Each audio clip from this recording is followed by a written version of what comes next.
নমস্কাৰ। আমি আজি নেৰেশ্যনৰ বিষয়ে ক'বলৈ ওলাইছোঁ। নেৰেশ্যনক অসমীয়াত উক্তি বুলি কয়। এতিয়া উক্তি বুলি ক'লে আমাৰ যিবিলাক আমি কথা কওঁ সেইবিলাকে আমাৰ উক্তি, আৰু ইংৰাজীত কোৱা হয় নেৰেশ্যন। এতিয়া নেৰেশ্যন কাক বোলে বুলি ক'লে বা উক্তি কাক বোলে বুলি ক'লে আমি এনেধৰণে ক'ব পাৰোঁ, আমি কোৱা কথা বা আমি কোৱা আদেশ বা অনুৰোধ এইবোৰে হৈছে নেৰেশ্যন। মানে আমি কোৱা কথা বা অনুৰোধ বা আদেশবিলাকক আমি ইংৰাজীত নেৰেশ্যন বুলি কওঁ আৰু অসমীয়াত উক্তি বুলি কওঁ। এতিয়া আমি কোৱা এই কথাবোৰ বা আদেশবোৰ বা অনুৰোধবোৰ আমি দুই ধৰণে কওঁ। এটা হৈছে আমি প্ৰত্যক্ষভাৱে ক'ব পাৰোঁ আৰু আমি পৰোক্ষভাৱে ক'ব পাৰোঁ। এতিয়া নেৰেশ্যন বুলি ক'লে নেৰেশ্যন মানে হ'ল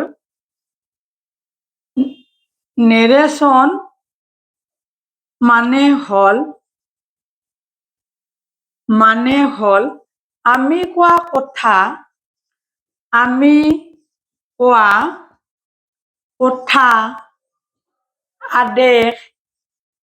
আদেশ বা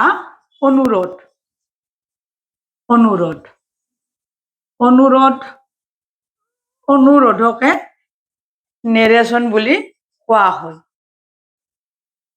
বা হ'ল অনুৰোধ। মানে নেৰেশ্যন মানে হ'ল আমাৰ আমি কোৱা কথা, আদেশ বা অনুৰোধ। এই আমি কোৱা কথা বা আদেশ বা অনুৰোধ এই সমূহক আমি দুই ধৰণে ক'ব পাৰোঁ। মানে নেৰেশ্যন দুই প্ৰকাৰৰ।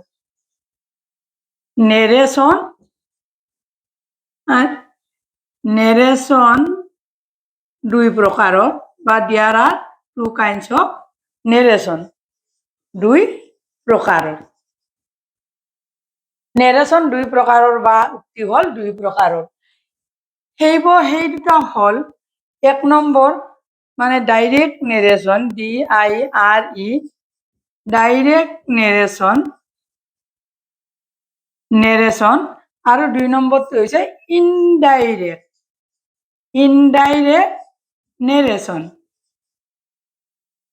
নেৰেশ্যন।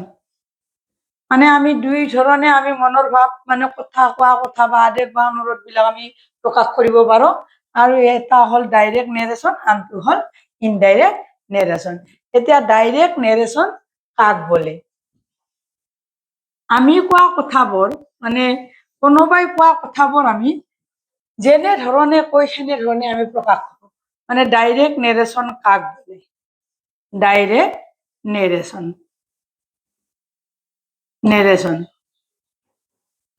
ডাইৰেক্ট যেতিয়া কোনো ব্যক্তিৰ, আমি এনেধৰণে ক'ব পাৰোঁ, যেতিয়া কোনো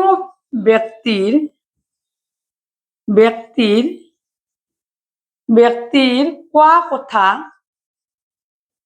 কথা আমি অবিকল বা হুবহুভাৱে প্ৰকাশ কৰোঁ। অবিকল বা হুবহুভাৱে প্ৰকাশ কৰোঁ।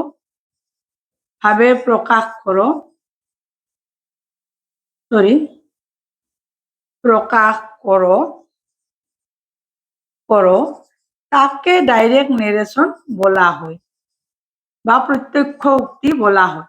ডাইৰেক্ট নেৰেশ্যন আমাৰ অসমীয়াত ক'বলৈ হ'লে প্ৰত্যক্ষ উক্তি বোলা হয় বা বলে।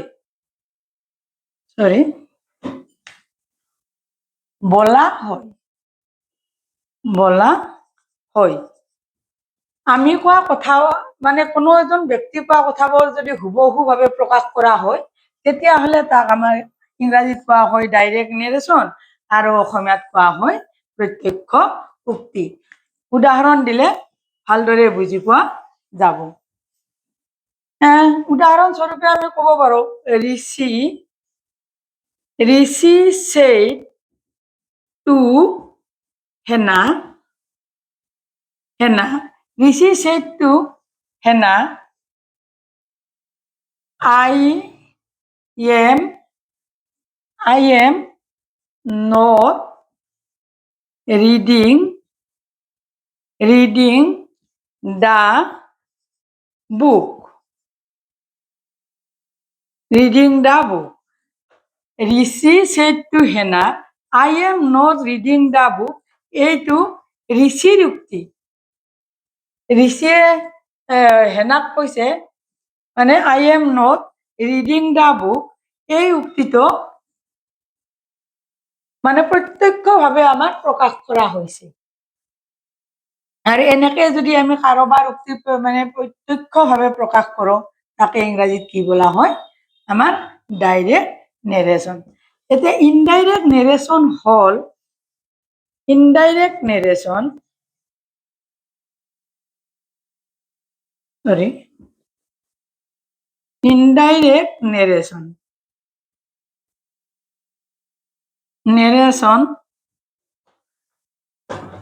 যেতিয়া কোনো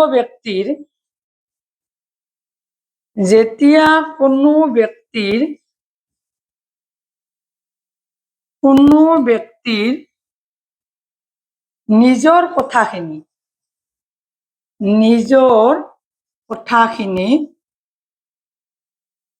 কথাখিনি আনৰ ভাষাত প্ৰকাশ কৰা হয় তাকে ইনডাইৰেক্ট নেৰেশ্যন বুলি কোৱা হয়।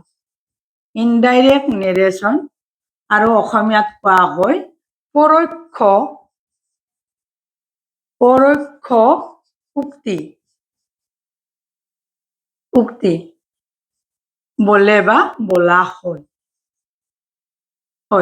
যদি আমি আনৰ কথাখিনি আমি মানে কাৰোবাৰ নিজৰ কথাখিনি আমি আনৰ ভাষাত প্ৰকাশ কৰোঁ, মানুহ মানে ব্যক্তিজনে যেনেধৰণে কৈছে সেই তেনেধৰণে প্ৰকাশ নকৰি আনৰ ভাষাত প্ৰকাশ কৰোঁ, তেতিয়া তাক কি বুলি কোৱা হয়?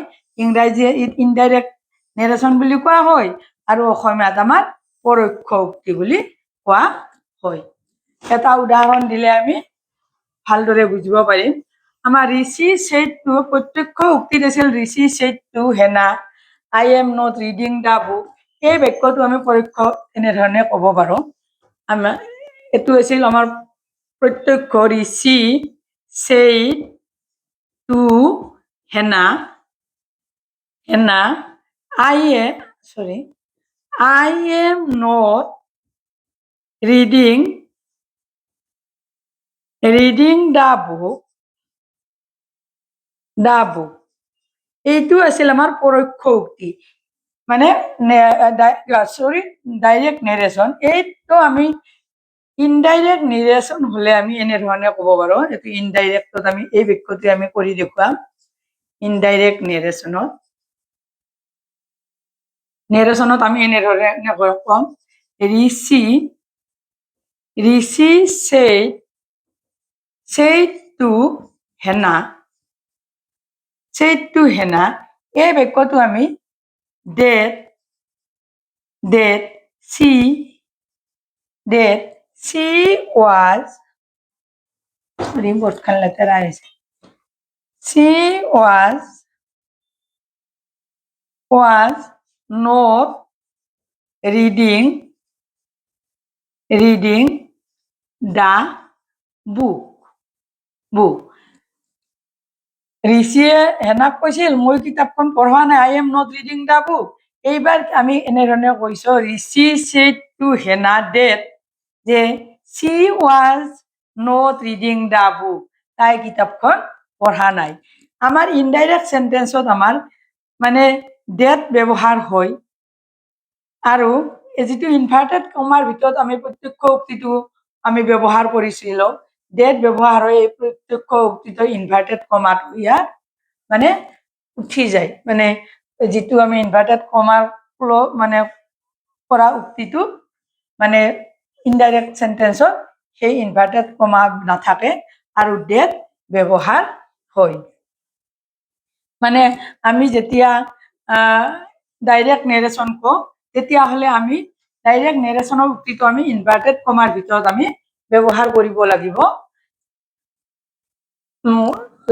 ব্যৱহাৰ কৰিব লাগিব। আৰু যেতিয়া মানে এই যিটো আমাৰ ইনভাৰ্টেড কমাৰ ভিতৰত লিখা হয় সেইটোক কোৱা হয় আমাৰ ৰিপৰ্টেড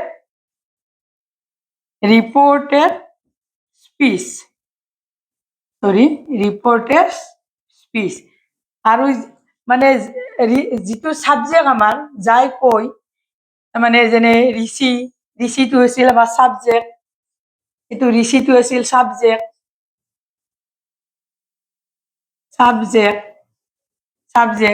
আৰু সেইটো হৈছে ৰিপৰ্টিং ভাৰ্ব। ঋষি ছেইড, এই ছেইডটো হৈছে ৰিপৰ্টিং ভাৰ্ব,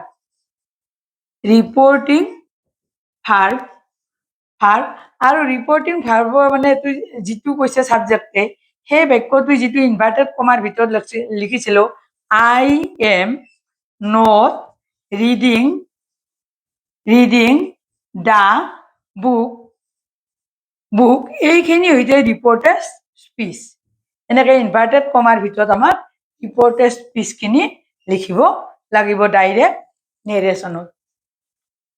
গতিকে আৰু ইনডাইৰেক্ট নেৰেশ্যনত এই ইনভাৰ্টেড মানে কমাখিনি উঠি যাব আৰু ডেট আমাৰ ইউজ কৰা হ'ব। মোৰ চেনেলটো ছাবস্ক্ৰাইব কৰিব, ভিডিঅ'টো লাইক কৰিব, কমেণ্টছ লগতে শ্বেয়াৰ কৰিবলৈ মই অনুৰোধ জনালোঁ। মানে ভিডিঅ'টো যে গ্ৰ'থ হয় তাৰ বাবে মই মানে সকলোকে মই এটা টানি অনুৰোধ জনালোঁ। আজি আমি নেৰেশ্যনৰ বিষয়ে আলোচনা কৰিলোঁ।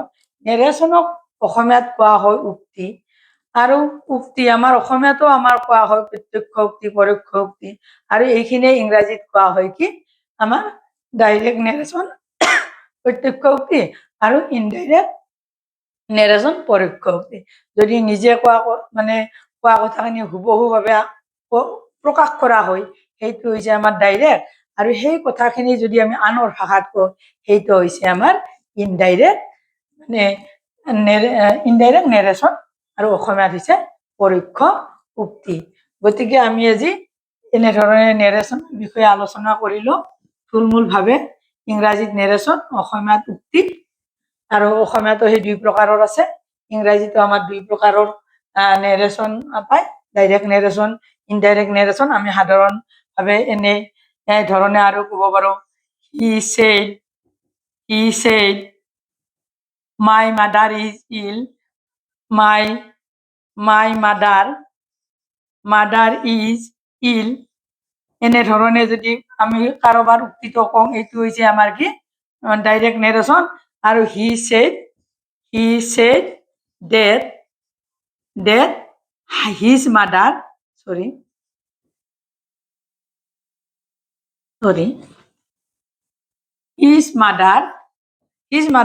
ৱাজ ইল।